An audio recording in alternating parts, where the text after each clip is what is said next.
Welcome back to the countdown of the best of horror since last October. I'm M.L. Miller. The superhero genre has become big business. Today's two films are worthy additions to this horror version of the Avengers, along with The Toxic Avenger and The Guyver. This is M.L. Miller Frights' Best in Horror Countdown 2020-2021.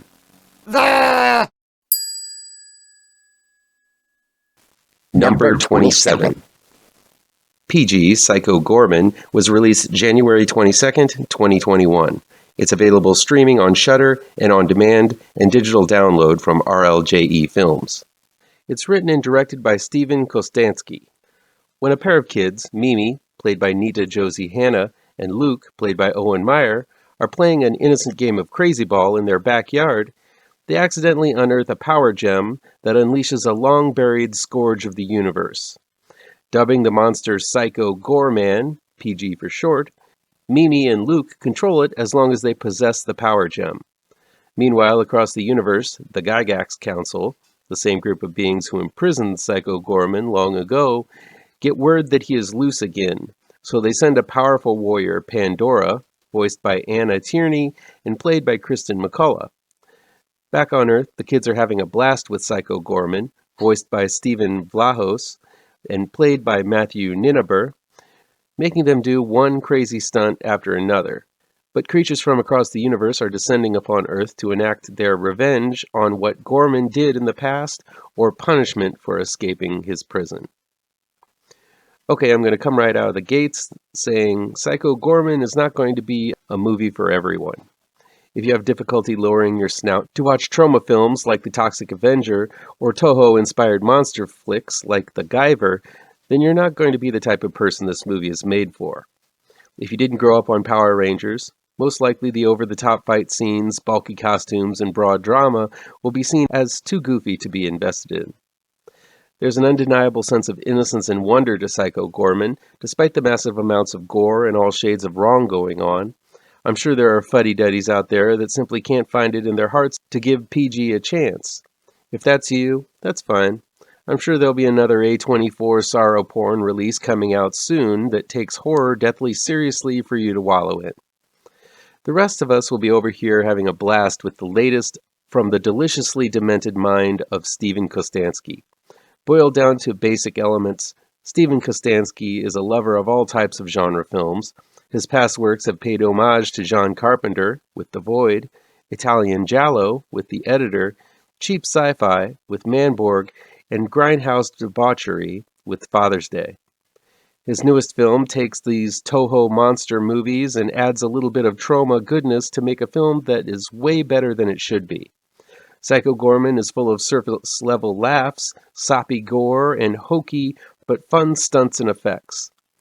But it's also smartly written, devilishly clever, and executed at a masterful level of direction, performance, effects, and storytelling that you simply don't see in this type of movie. I've followed Kostanski and his crew of madmen since the proof of concept video for Father's Day came out in 2011. It's amazing to see the leaps and bounds Kostanski has grown since then. While some might say Kostanski may have taken a step back to his zanier roots after delivering the comedy light Lovecraftian goodness that was The Void, I see Psycho Gorman as more of a return to form for Kostanski's off-kilter sense of humor and appreciation for the off-the-beaten-path type of cinema. Elements of everything from The Guyver to The Gate to Phantasm are in Psycho Gorman, and I found this blend is nothing but a genuine good time from beginning to end. The ongoing joke in Psycho Gorman is the tentative relationship between PG and Mimi. Filled with unbridled energy, Mimi is exuberant in pretty much everything she does. She dives headfirst into anything with little thought other than that the world revolves around her, and she cares nothing for those who say otherwise. In many ways, PG is the same way with his singular goal of destruction and terror. The fun is in the way these two extreme personalities work with one another. Or maybe a closer description is how they work off of one another. While some might argue that this is basically a one-joke film, the joke worked for me every time they went to that well. That being, Mimi or some other kid says something innocently, and then Psycho Gorman responds with some kind of extreme villain line involving evisceration, destruction, or annihilation. It happens over and over, and for some reason, I never got sick of it. Some might feel differently, but seeing this juxtaposition of extremes worked for me every time. If the actors weren't all in with this concept, there'd be no way it would have worked. But Psycho Gorman, and all of the insanity that is his world, is played straight all the way through. Steven Vlahos has just the right tone and bass in his voice, sounding somewhat similar to a slightly more bent Optimus Prime as the voice of Psycho Gorman. His line delivery is serious in tone, which makes it all the funnier the more mundane the situation he finds himself in. Sure, his over-the-top line delivery works well on the battlefield, but set it in a diner eating pancakes, and it's kind of bonkers. I understand if viewers might be overwhelmed and annoyed by Nita Josie Hannah as Mimi, but I have a niece that is pretty much a carbon copy of her herky-jerky, devil-may-care attitude, so I was endeared to her performance. The little gal's got confidence. I'll give her that, and somehow her gigantic personality is able to go toe-to-toe with this intergalactic menace. I also have to mention the amazing comedic muscles of Adam Brooks, who has been in all of Kostanski's films and was an original member of the troupe Astron 6. Brooks's line delivery and physical comedy is perfect here. He plays the lazy dad and does so marvelously. It could have been a bit part, but the way he plays the character makes him a true standout. I laughed at almost all of Brooks's antics throughout this movie. Psycho Gorman is a practical effects showcase. I would say 95% of the effects seen in this film are practical, which is a feat in this modern age of CG. The thick costumes may bring back memories of the bulky monsters in Power Rangers, but that just adds to the fun. I did have some issues with the facial appliances on some of the monster effects. I wish the sculpt would have been thinner and more conformed to the actors' faces. During the scenes where the monsters talk, it just didn't look good to see a lack of movement in their faces, specifically Psycho Gorman and Pandora.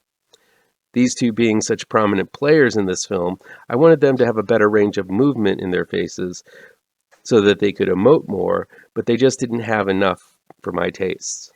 That said, I love the gore and the carnage that show up in Psycho Gorman.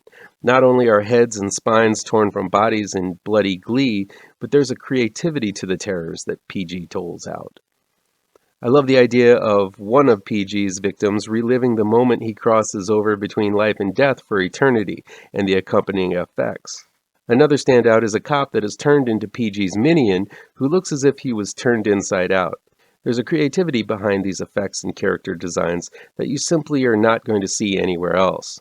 A myriad of creatures are made to populate the world of Psycho Gorman, each given not only a fun name, but also seemingly a backstory and characteristics that make them feel like actual characters rather than puppets and appliances.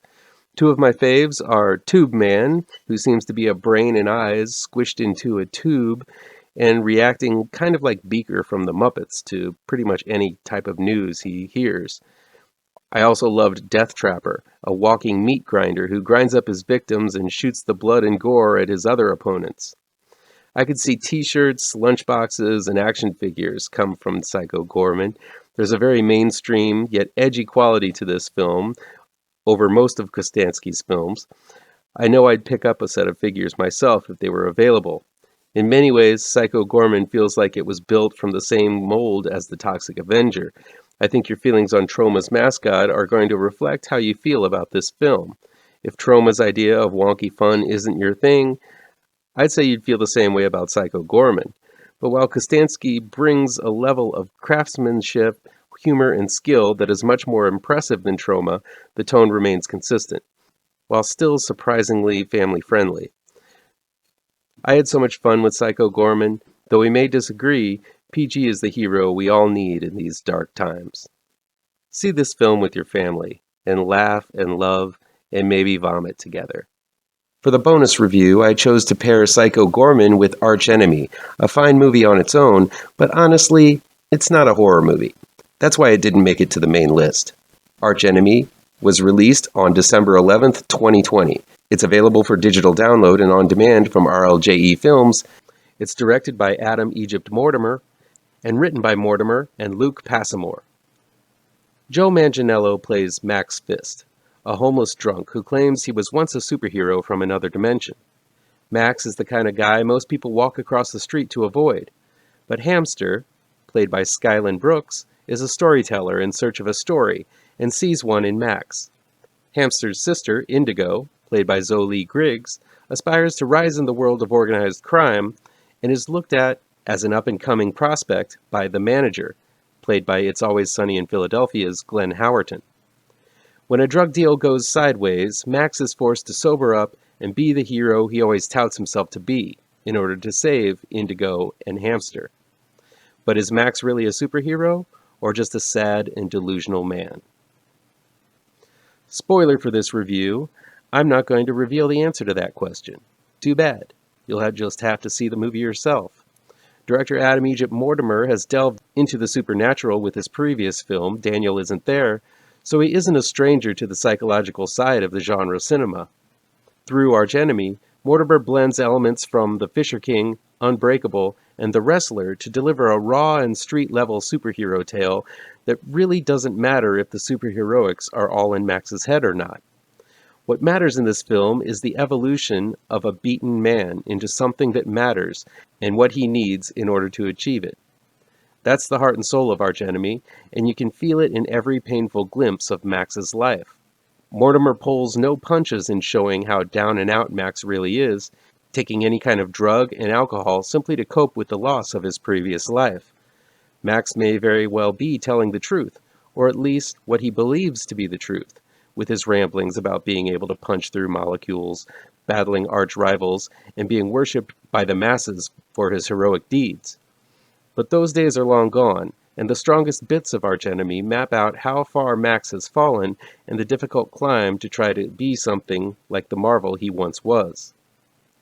Joe Manganiello was born to play a superhero. I mean, look at the guy. He's a monster of a man, and while he might have been glimpsed as Deathstroke in Batman vs. Superman, I think he deserves to portray some kind of four-color hero, ASAFP. Manganiello proves it in Archenemy as he delivers a soulful performance as Max. Manganiello is definitely physically imposing and looks mean as hell, but on top of that, the guy can act. What makes Archenemy so watchable are the quiet moments where Max recalls his past heroics and suffers from the inner turmoil of becoming the shell of the man he is now. Manganiello is a big-budget action star in the making, and this film proves it. I also really like the supporting cast Mortimer assembled around Max for Archenemy. Skyland Brooks is likable and relatable as Hamster, who feels like Max's unofficial Jimmy Olsen. While it's difficult to tell a story from the perspective of the person viewing the action from the outside and not necessarily participating in it, Brooks overcomes this storytelling hurdle on sheer likability alone. The real surprise is Zoe Griggs as Indigo, Hamster's sister. This girl is going to go places, I promise you. She is a solid actress, and I expect to see a lot of her in the future. She really shines in the limited amount of scenes that she's in, and sparkles with all kinds of charisma and character. Rounding out the cast is a particularly sinister role for Glenn Howerton. While his role as Dennis in It's Always Sunny is always somewhat heartless and cruel, he takes it to a supervillain level here. Smaller performances by Paul Scheer as a whacked-out drug dealer and an against-type role of villainess by Amy Seimetz round out a very talented and entertaining cast. I love the rotoscope animation that goes on in Max's head when he thinks back to his high-flying days in the other dimension. The imagery is vivid and dynamic, lauding the comic book roots that secure the foundation of Archenemy. Like Unbreakable, this is a film for comic book fans who have read comics for years and know the wonderful language of image and text. I love the simple designs of the fantastic city Max used to protect, and the goofy design of his costume and all of the monstrosities of science he used to go toe-to-toe with. While a bigger budgeted film might have attempted to bring these sets in the here and now, Archenemy adds to its gruff and gritty feel by resorting to rudimentary animation to fill in these gaps. This cartoonish representation adds to the charm of Archenemy, but also reflects the unreliable aspects of Max's wild tales. Archenemy isn't without its faults. I kind of wanted to see Max struggle a little bit more to right his ship and make the decision to be the hero again. It would have made for a longer runtime, but with this one coming in at a breezy hour and a half, I think there would have been time for a little more development in the shift of Max's confidence. I also think that while there are some diabolically twisted, funny moments from Shear and Howerton, a lot of Archenemy is humorless. I kind of wish this film would have gone for all or nothing in terms of humor. Either a stark look at a hero demolished and desperately trying to pick up the pieces, or punch up the script with more clever dialogue playing with the concept of whether Max is superpowered or not. As is, the humor is there, but it feels uneven, and is only good in bits and pieces. I also think that the ending is fun, but came off as a little cheesy given the harsh tone the rest of the movie has. Criticisms aside, this is a lo-fi, gutter-level, quixotic tale of redemption and hope, covered in alcohol, blood, glass, and vomit. It's definitely no squeaky clean Disney Marvel venture, delivering blood, gore, action, and suspense that hits harder than most big-budget superhero flicks combined. If you're a fan of comics and disillusioned by the polished way superhero films have been made recently, Archenemy is going to be your personal hero. Come back tomorrow for the next installment to the Best in Horror Countdown 2021. If you hit all the pertinent bells and whistles down below, you're sure never to miss it. See you then.